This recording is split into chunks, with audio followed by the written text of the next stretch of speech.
Hello everybody. In this video we are going to discuss about Ind AS 36, that is impairment of asset. What is meant by impairment of asset? How can we account this impairment of asset? This is the main core area of the session. So firstly, impairment of asset means declining in value of asset due to change in some technological or some legal or some physical damage was happened to that asset. Then the impairment will come into the picture. So impairment means simply the objective here. We need to ensure that asset are not more than the recoverable amount, or when the impairment loss should reversed. This all will be provided in this standard. Now firstly, Ind AS is applicability. We need to see here Ind AS is applicable for Ind AS wherever PPE is there, that is property, plant and equipment, that is Ind AS 16th, their impairment will applicable. Intangible assets, then this standard will applicable, and the assets like investment property as per 40, then it will be applicable. Goods acquired in business combination 103, then also applicable. Means this standard more specifically applicable to 16, 38 and 40 and 103. Not only this standard, sir, this standard apply to all assets, but except to 12, 19, 41, 104, 105, 109, 115. Except this standard will be applicable. This is the main area for study. Now once this standard is applicable, now we need to recognition measurement. We need to know here. Ind AS applicable scope and not applicable to this one. Ind AS 2, Ind AS 115, 12, 19, 41, 104, 105, 109 is not applicable positions. Now Ind AS is applicable, that 36 is applicable. How we can recognize the impairment loss of an individual asset? How we can measure the impairment loss of an individual asset? Now we should know the year. Firstly, for the purpose of this, the formula will be impairment loss formula will be carrying amount minus recoverable amount. So first we need to identify whether asset is impaired, that is we need to see the impairment test we need to done. Whenever the impairment trust assessment, whenever we are assessing of impairment, shall be done annually. Assets irrespective of whether there is indication of the impairment. If there is indication and we conducted the impairment test, there the results will be the asset was impaired, then we need to calculate the impairment loss. The formula will be carrying amount minus recoverable amount. Now recognition of impairment loss. Impairment loss is generally recognized in profit and loss account also. So where we are recognized, we need to recognize in impairment loss. This impairment loss will be recognized in profit and losses. However, if there is any balance on revaluation surpluses, that is OCI balances relating to impaired asset, then that loss is firstly recognized to the extent of that existing OCI balance up to any balance existing in it. So the entries will be first based on this profit and loss. The entry will be impairment loss account debit to asset. So here asset will decrease. If we have any OCI, to the extent of OCI we need to transfer that amount, and after that we need to transfer to profit and loss account debit to impairment loss. These are the entries we need to pass whenever the impairment loss is available. Now after that recognition, we need to ensure that the carrying amount, so here the formula will be carrying amount minus recoverable amount. Now the revised carrying amount will be the revised carrying amount, whatever the carrying amount after impairment loss is charged, or what is the carrying amount before impairment loss minus impairment loss will be the revised carrying amount will be there. For that revised carrying amount we need to charge the depreciation from prospective basis. Now we said that impairment will be annually assessment, so test will be conducted. When we can conduct the test for the when impairment test needs to be done, normally we need to see impairment test will be conducted.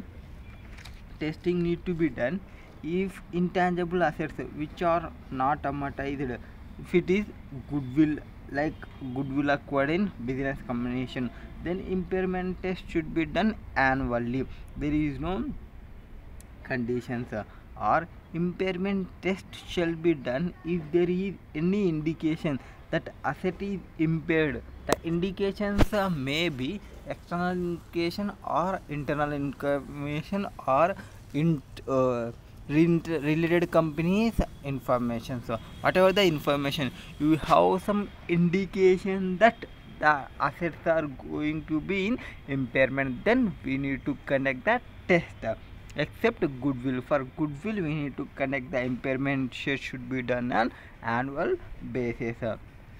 Now how the formula will be cost minus recoverable amount. So recoverable amount means how we can get the recoverable amount. Here the recoverable amount is higher of fair value less cost to sell. So whatever the fair value is cost to less sell or disposal or value in use, we need to see higher of this both, higher of this both items. Just a second, higher of this both. Then fair value, here fair value less cost to disposal means what? Fair value less cost to disposal or fair value less cost to sell.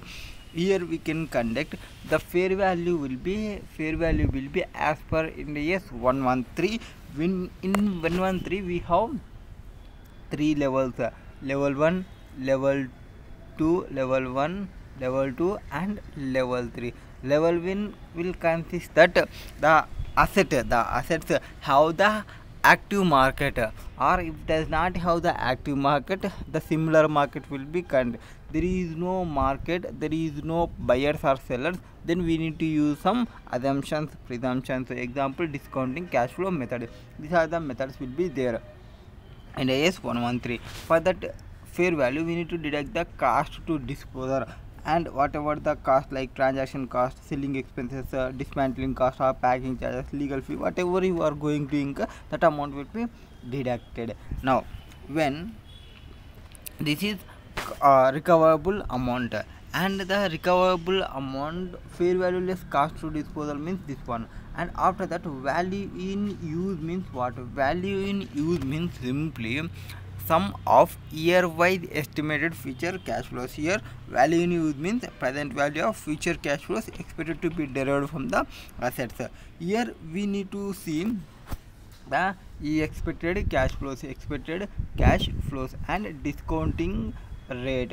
So discounting rate will be, it should be used, pre-tax rate will be used. Which rate? Pre-tax rate will be used. It should be the pre-tax rate. And expected cash flows, here the expected cash flows will be included. What should be included in the expected cash flows will be include whatever the cash inflows or cash outflows from continuing use of assets. If you are using that asset, continuing using of asset, you are getting some inflows, you are getting some outflows, that will be included in expected future cash flows. And whatever the net cash inflows from disposal of asset at the end of its useful life, that is whatever the residual value disposal, whenever we are selling we get the residual value, and whatever when we are using we will get them in operating time whatever the inflows, whatever the outflows. What should be excluded means here we need to exclude whatever the interest and whatever the tax expenses, whatever the cash flows expected from future improvements, not yet committed. We are not yet committed, but we are thinking, for example, future expectation to invest in new technology which will reduce the cost of manufacturing. This type of expectations going to incur some expected expenses. That expected expenses will not come into value in use, only the incurred expenditure will come into the picture here. Now okay, if cash flows are in foreign currency, if these cash flows are in foreign currency, when it is a foreign currency, we need to convert that foreign currency, calculated by discounting the foreign currency using the foreign currency discount rate we need to use. And after that, then we need to convert such present value in functional currency using the spot exchange rate. Which rate? Spot exchange rate we need to use on the date of valuation, date of valuation in use, value in use for calculation.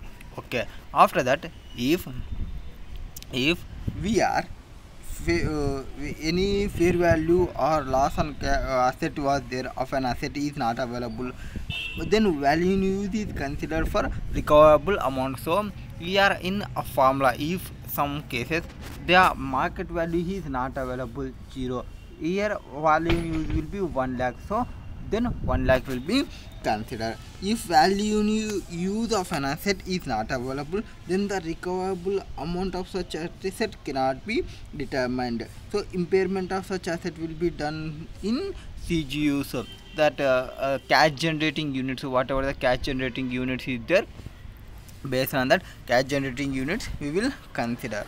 Okay, this is recognizing of impairment losses. Whenever we need to recognize this impairment loss, up to this, when we are recognizing impairment loss, first we are identified the impairment loss. After the, for impairment loss identification test is passed and we are getting the impairment loss carrying amount minus recoverable amount, then we need to recognize it. We need to recognize that impairment loss into profit and loss account. If the then the revised carrying amount will be the whatever the amount after carrying amount after impairment, before impairment minus impairment, that the revised carrying amount. And after that, whatever the this revaluation surplus, so we need to transfer it to profit and loss account. But if there is any OCI amount,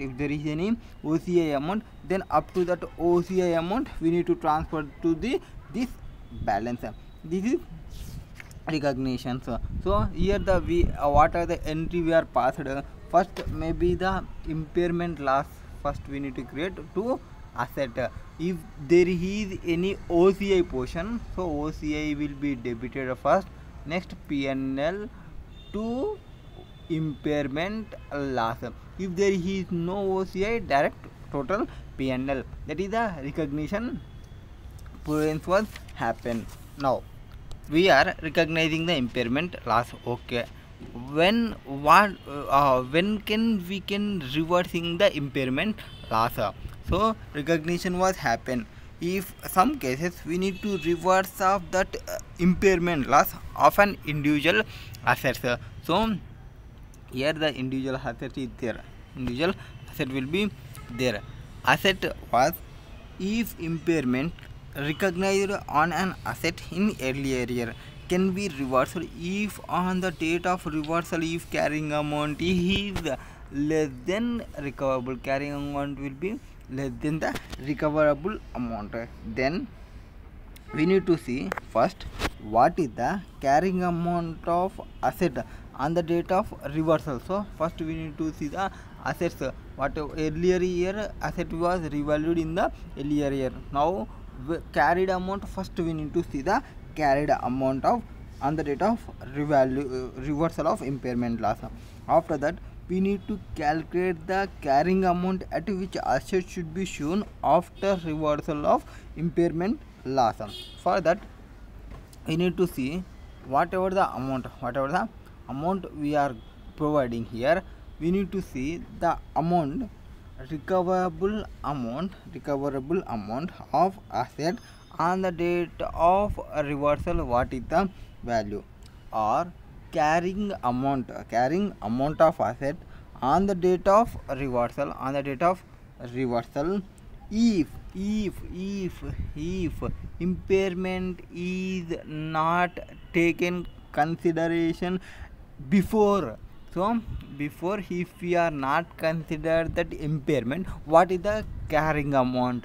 So we need to see the recoverable on the date of reversal and carrying amount on the date of reversal. If impairment is not happened in the previous year, then whatever the value we are getting from this lower, whichever is lower, we need to consider, and from that amount, this amount will be A minus whatever the carrying amount on the date of reversal of impairment loss will be the B. The answer will be the C, amount of reversal of impairment loss.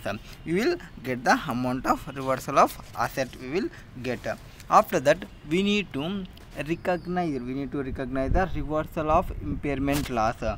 When reversal of impairment loss is generally recognized in profit and loss account, because the impairment was charged to profit and loss account, unless otherwise is there any OCI amount, or however same here reversal will be happen to P&L. However, if impairment loss is recognized in revaluation surplus in earlier year, then the reversal of impairment loss is firstly recognized in revaluation surplus. Up to that, impairment loss recognized in the revaluation surplus in previous year. The entries will be, firstly we post the entries like here. How we post the entries?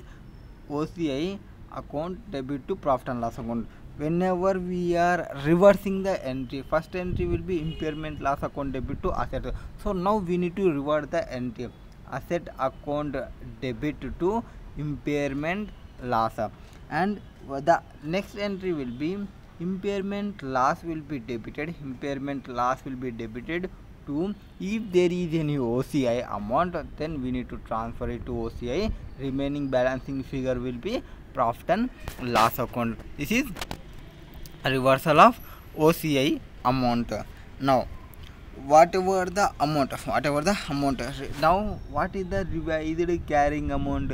Revised carrying amount will be simply whatever the carrying amount before reversal of impairment loss plus what is the reversal of impairment loss, that is the carrying amount. Now depreciation will be charged on this revised carrying amount. If recoverable amount of assets becomes higher than the carrying amount only due to unwinding of discount on future cash flows, then impairment loss cannot be recovered. So here the normally, if this recoverable amount greater than carrying amount, the reason will be the unwinding of discount. If the reason will be the unwinding of discount, then the impairment loss will not be reversed. Then that is the case we are telling. Now it is the normal individual asset. If we have CGU, that is CGU means cash generating units. So if we are CGU, so cash generating units, how recognition measurement of impairment on CGU. Firstly, CGUs here, sometimes recoverable amount of intangible asset cannot be determined because the asset cannot generate independent cash flows from which value in use is calculated. So when we do not have the asset individually, independent cash flows is not there, they are interdependent on one asset to another asset, then CGU will be formed. So impairment of such asset will be sent to this CGU, that is cash generating unit. Here CGU is the smallest group of assets which are capable of generating independent cash flow. CGU means simply the smallest group of assets which are capable of generating independent cash flow, that is known as the CGUs. Now, for example, if one company is there, Hari Limited company is there, it is making some fruit juice for the exercising people, morning exercise people. So they will prepare juice concentration by using some one machine, that mix is there, and another packing material is the bottle for sale by using another machine they are providing. So machine 1 is using for mixer is using for mixing the items juice preparation, and mix 2 for preparation and packing. And now here mission 1 or mission 2 cannot generate independent cash flows for the business, so hence individually they do not provide. So mission 1 is mixture, they will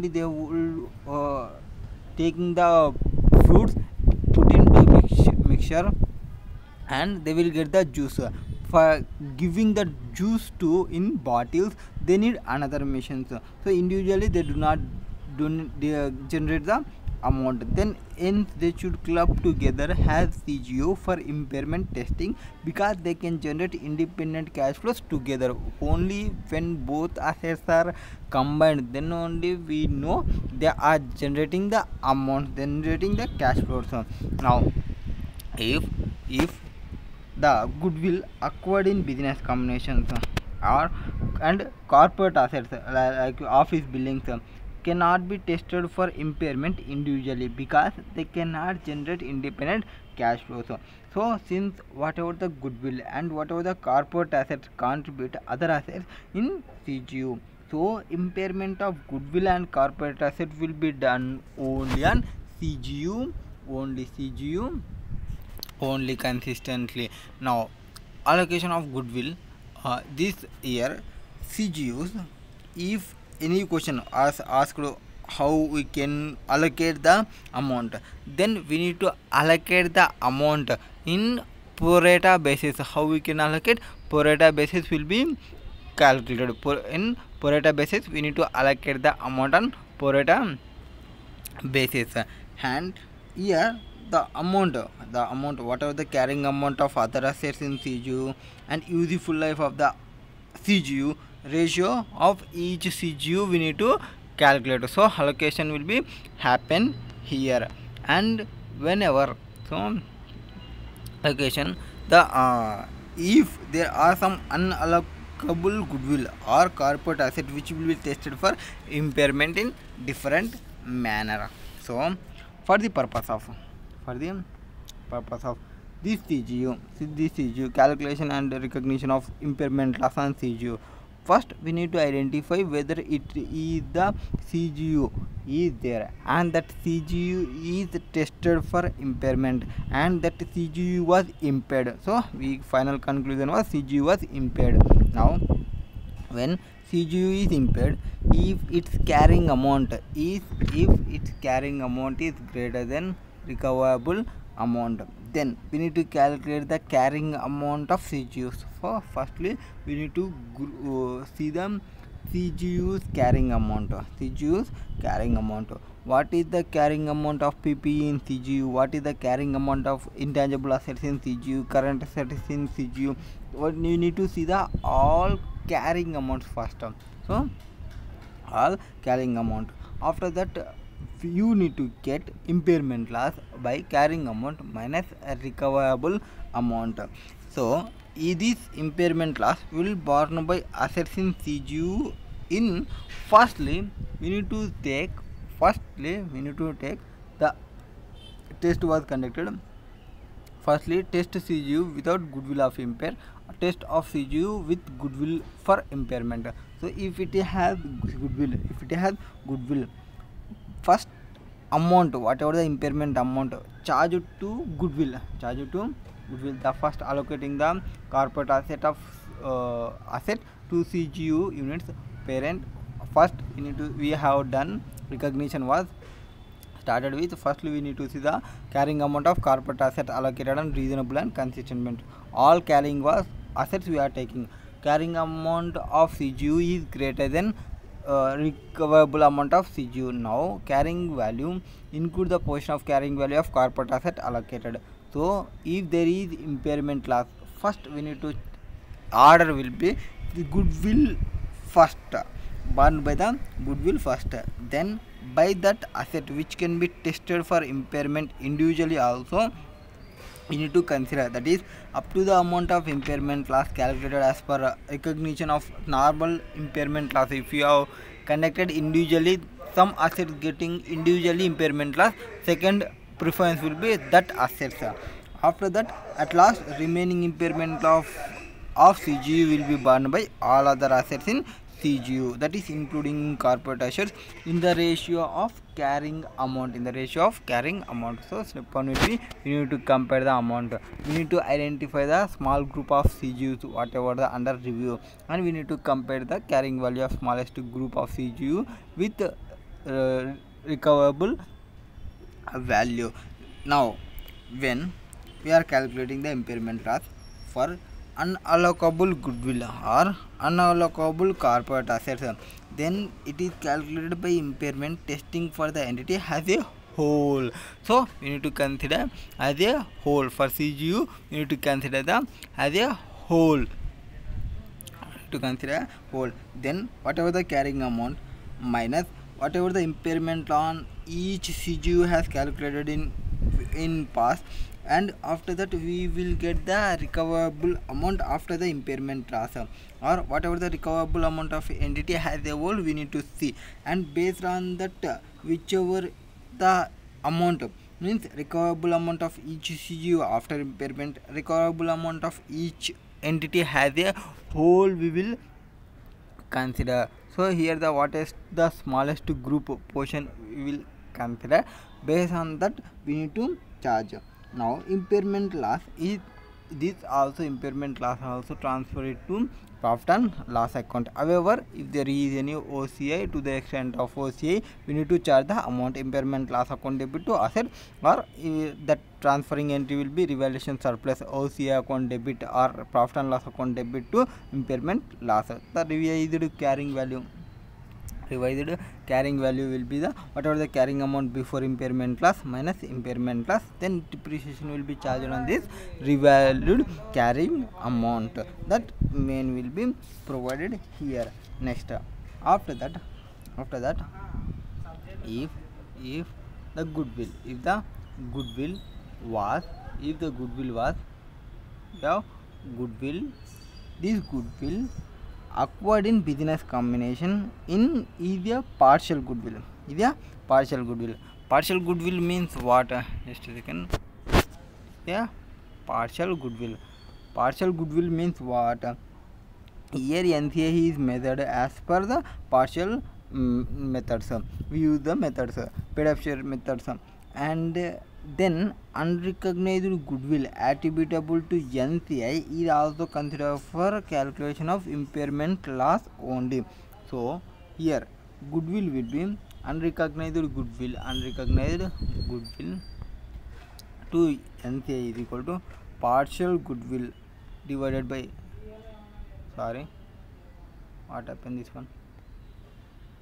partial goodwill divided by parent share. What is the parent share into what is the NCI share we need to consider. For example, if you take one entity, H entity is there, they acquired 80% in Babu's entry. Now goodwill arising on that acquisition was some 800 amount. For example, we take 800 rupees or 8,000 rupees or 80,000. So simply goodwill arising will be 80,000 as per the method, partial goodwill method. Now whatever the carrying amount of net asset will be 227,000 will be there, and we need to calculate impairment loss allocable to parent and NCA, and then we need to revise the carrying amount. So for example, if we have impairment loss will be there for 2 lakhs one case, and another one will be 280 lakhs, 2.8 lakhs will be there. Now first, if recoverable amount is this is recoverable amount, and now firstly carrying amount, how much? This is carrying amount. So carrying amount we will consider first. For carrying amount it will be 800 for goodwill, and for net asset it will become 80,000, 27,000, and total CG will become 35. Okay, so that amount. Now unrecognized goodwill for NCI. So what is the formula? Will be here. So partial goodwill divided by parent share into NCI. So formula will be partial goodwill divided by parent share. So 800. So how much percentage? 80% into NCI portion will be 20%. So he will get the 200 will be the goodwill amount. This is, then goodwill become 20,000 means 1 lakh will be the goodwill, and the net assets was 27k, and total amount will become the 3.7 something. It will become 3.7 will be become, and after that in our question recoverable amount will be 2 lakh something. So 170 will be the amount. This is impairment loss. So 1.7 will be the impairment loss. Or in second case, here first case will be 2 lakhs, and second case will be 2,80,000 will be the recoverable amount. So how we can calculate this recoverable amount? Same like as whatever we are calculated, and we need to take the amounts. Whatever the firstly we need to take what is the amount, carrying amount. So carrying amount, for that we need to recognize unrecognized. Unrecognized will be purchase value, the value will portion, and NCI portions will get 20k, 80k will become 1 lakh I think so, and net assets was same 27k to 127 become something 370, 37 it will become something 1,000 to 27,000, 127, 37. Then it will become recoverable amount 28. Then the amount will be 900. Then 900 will be the impairment loss. Now in both cases we need to compare the both cases. What happened here? Goodwill will be impairment loss will be 900. In first case, what is the impairment loss we have got? Impairment loss will be 1700 will be the first case. Now how can we allocate this amount will be the main picture here. Firstly for here, when we have it will be the 1700 will be the impairment loss. 1700 will be the impairment loss. So firstly impairment loss we need to allocate 2 on goodwill first, on goodwill. Next other assets, then the amount will be for parents it will be 1k into 80%. So 1k into 80% it will become 800 something, and after that other assets will be 700 something is there into 80%, it will become 560, and then the NCI portion will be 140. So 140, then total amount it will become the total impairment loss of 1360 divided by 140. This is normal when it will be the 1700. When it will be the 900 impairment loss, same as on goodwill. We need to check 900 900 into 80%. So 900 into 80% it will become 720. So the 720 will be allocated. 720 will be allocated. Now it is normally recognition of impairment. Now whenever we are reversing the impairment loss on CGU, so we have seen that impairment loss reversal was already known for individual assets. How can we reversal for impairment loss to CGU?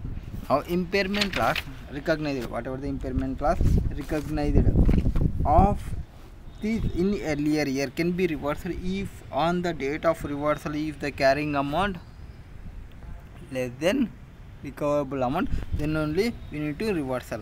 Now for the reversal, firstly we need to calculate carrying amount of CGU. We need to calculate the carrying amount of CGU on the data, and we need to calculate the amount, whatever the maximum possible amount of reversal has happened, that is recoverable amount on CGU and minus carrying amount of recoverable. Here the reversal of impairment loss will be done of assets in firstly to that asset for which recoverable amount is available individually. Firstly we need to see the individual assets, and after that up to the reversal amount calculated reversal we need to use, that is individual assets. How we can use the individual asset? The same. The next remaining maximum possible amount of reversal of impairment loss will be done to all other assets. Then we need to go for all other assets. Firstly individual assets, nextly all other assets were impaired in earlier. Now no reversal will be permitted to this goodwill. No impairment loss will be, reversal will be allowed to this goodwill, and the same entries will be there. Assets account debited to impairment loss, and impairment loss will be debited to, if it is their OCI portion, to OCI to profit and loss account will be provided. That is the intangible impairment loss. India is 36. What we are discussed in impairment loss. So the summary will be impairment loss. We started with the definitions. So we started with the definition. In definition we said that impairment loss means simply decreasing the value. Impairment loss means declining the value of asset due to some changes in technological or legal environment or physical damages. This Ind AS is applicable to all assets except this Ind AS 2 or 115, 112, 12, 19, 41, 104, 105, 109. Except for this, it will be applicable to all Ind AS. After that, we are explained that impairment loss will be is equal to carrying amount minus recoverable amount. This is the simple formula. We need to identify the whether the asset was impaired. Here the identification will be simply carrying amount greater than recoverable amount. Then impairment loss is assessed. Now impairment loss will be carrying amount minus recoverable amount. Now for that we need to see the impairment loss, what is the generally recognized to profit and loss account. Normally we will transfer it to profit and loss account. If there is any OCI position, we need to transfer it to OCI. When impairment test is done, impairment test is done only the assets have indications what happen. Indications will be the external indication or internal indication different from internal companies, intercompanies, so relative companies. So for external impairment, external source will be significant declining market value, that is more than normal declining, significant change in technology, market, economical or legal environment with adverse effect on entity, or increasing market interest rate or rate of returns, or carrying amount of net assets of an entity more than its market capitalization. This is external sources. If it is internal source information like obsolescence or physical damage of an asset, significant changes in use or expected use of an asset with adverse effect on entity, or internal reporting indicating, or if there is any dividend from subsidiary, associate, joint venture, carrying amount of investment in separate financial statement greater than carrying amount of investees net asset, that is including the associate goodwill in the consolidated financial statement, or dividend is greater than total comprehensive income of the investee. These are the indications for the impairment test. But intangible asset which is not amortized like goodwill, we are acquired in business combination For that we should not want any indication. We can test should be done in annual basis. Here how can we calculate the recoverable amount? So recoverable amount we are calculated simply the higher of fair value less cost to disposal or value in use, whichever is higher. Here the fair value of less to cost to disposal or fair value less cost to sell means simply the whatever the fair value has per Ind AS 113.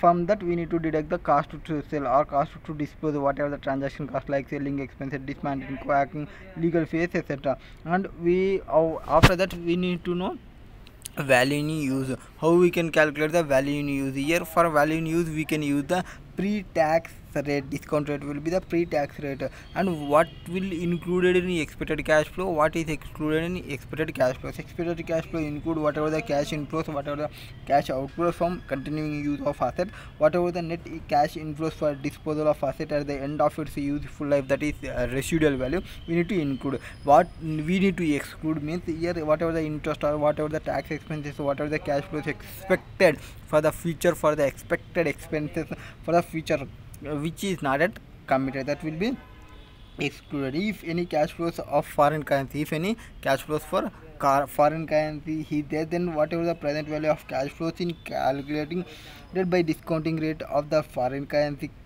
cash flows using the foreign currency discount rate, we need to use the foreign currency discount rate. After that we need to convert that present value into functional currency using the spot exchange rate on the date of value in use of calculation. So whatever the value, and after that we need to reversal the asset when it happen for reversal asset. So reversal of asset for individual assets, firstly we need to see the individual assets revaluations. Reversal: if impairment loss recognized on asset in earlier can be reversed, if on the date of reversal its carrying amount becomes then recoverable amount we need to reversal. Now how much amount we need to reversal? If for the reversal amount, whatever the recoverable amount, we need to see the amount. The amount will be recoverable amount we need to calculate on the date of reversal, or carrying amount of asset on the date of reversal. If impairment is not happened, if impairment is not considered,